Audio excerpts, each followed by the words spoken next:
What's good, everybody? It's your boy, O'Shea Duke Jackson, back at it again with another episode of the Celebrity Junk. And this is the Pan-African version. Earlier today, I saw the video that Sister Tiffany Banner put out. And, I kind of want to get back to this whole idea of repatriation. Because a lot of people like that idea. And the video was called Hardships of Repatriation.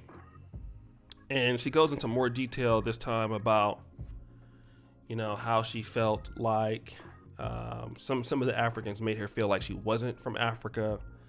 And she kind of realized that, it's true because of where she comes from. She lives in the States and things like that. But she also talked about, why she can't live in the United States anymore. I've heard, YouTubers like Kingo Batunda mention this. Shout out to brother SPK Lifestyle. He's in Uganda. He talks about the same thing. Some people are just fed up with America and don't want to be there.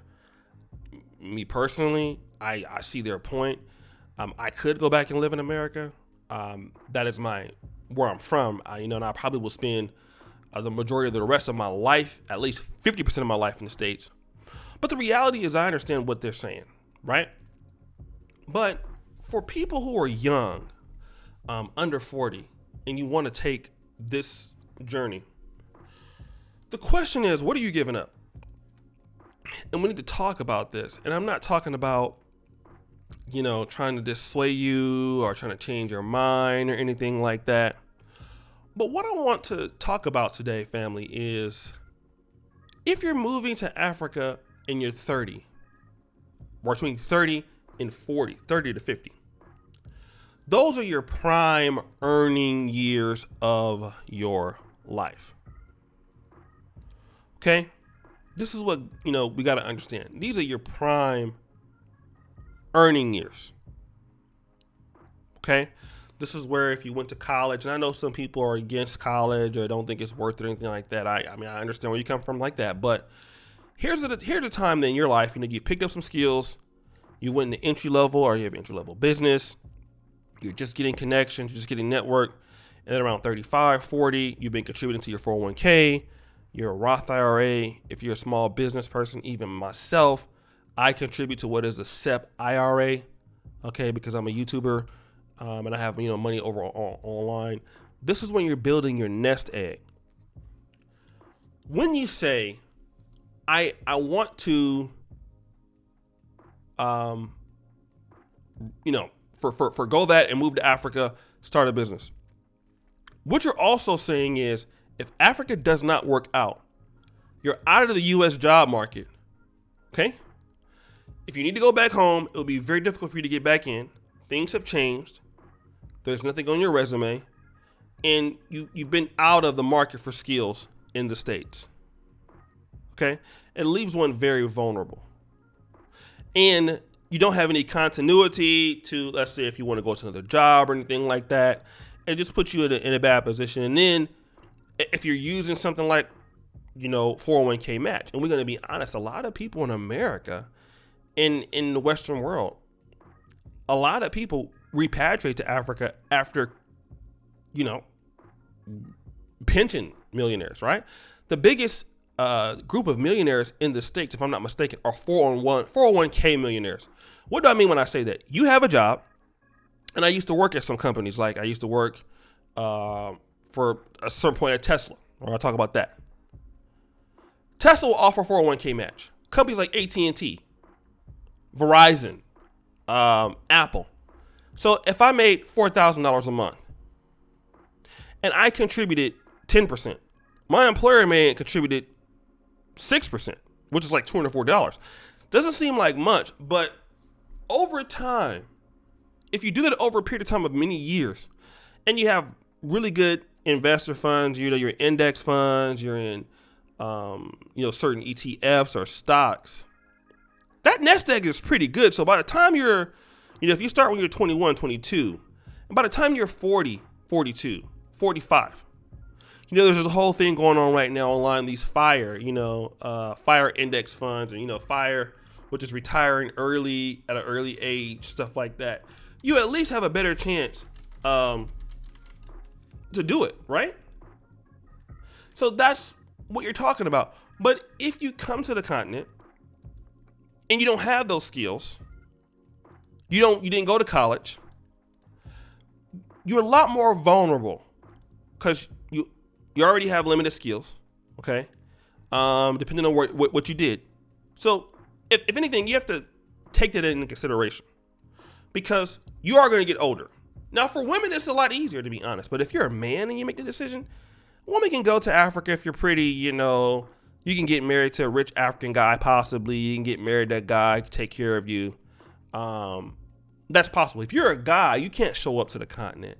I mean, even the laws, like if you're a Ugandan man and you bring a woman over, they can get legal stay. But if you're a woman and you want to bring a man over, he has a harder time getting legal stay. So the laws are harder in Africa against men than women. Okay, it's easier for people from America, for women, to get into Africa and do well than it is for men. If you are a man, you have to have everything planned out. And the reality is that when you're going to the continent, you're going to be an entrepreneur and you're going to be the person that's hiring the talent, again, training the talent, all of that. If you haven't picked that up from certain companies, certain skill sets, on the ground, which, America is a very great place for learning entrepreneurship. You got to give it what it is. It's a great place for understanding how to manage money. It's a great thing if you don't understand those things when you get there, there's nobody to help you. There's no fallback plan on it. So if you're 30, 40, 50, you're getting up your highest earning peak years to go to the continent, it has to be successful. Now, it can be done. Sudhir Rupailla, he was in, Uganda when he was kicked out by Idi Amin and then came back. He had 25,000 pounds. He sat back for a year, saw what happened in the country. 2 years he got into like alcohol trading, then Forex trading, and he's worth a lot of money now. But how many success stories are like that? So you really have to weigh it in. How much knowledge do I have? How much money do I have? Am I going to give my earning peak years to go here and I don't know anything? I don't have a community around me. For example, with me, and I want to give people the best advice that I have. I came to Uganda in June or July 2017. In that time, I know anybody. I knew Jonita's sister from a Facebook ad or whatever, right? So when I left, I knew two people, her and somebody else. I came back, then I met some other people. Now I know a lot of people now. But then I was able to meet people that are in the same business as me, and the people that can help grow my business. Through Rudy Maya, I met some people in Kenya that helped me in the business.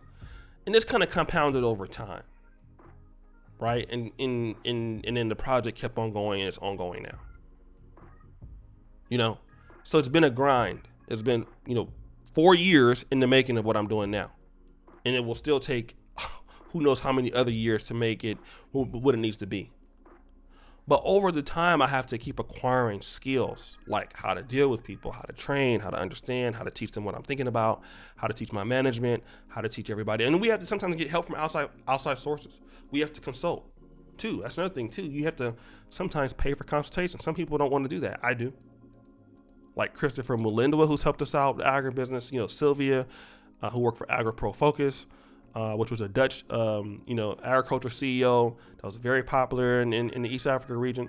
We have to pay to get help, and we have to lean on those people. But you have to have the money to pay them. And if you don't have these things to your advantage, and you don't have working capital, you're eliminating a good part of your earning career. And then if you go back to America and you don't have anything, and you're 60, no pension, no retirement, no Social Security. Poverty is what's for sure. And it could be easier to gain skills in your home country than it is in another country, right? So you have to weigh all of these into the factor. And if you're a young person and you're in the crossroads, well, if you want to take this risk, how much reward is in that risk, and what do you have? So guys, think about that, okay? It's your boy, O'Shea Duke Jackson, back at it again with another episode of The Celebrity Drunk. I really appreciate you for all that you do. Subscribe to the mail. Check out the first company at the top. And as you know, the buffoonery remains as an all-time high. I'm out.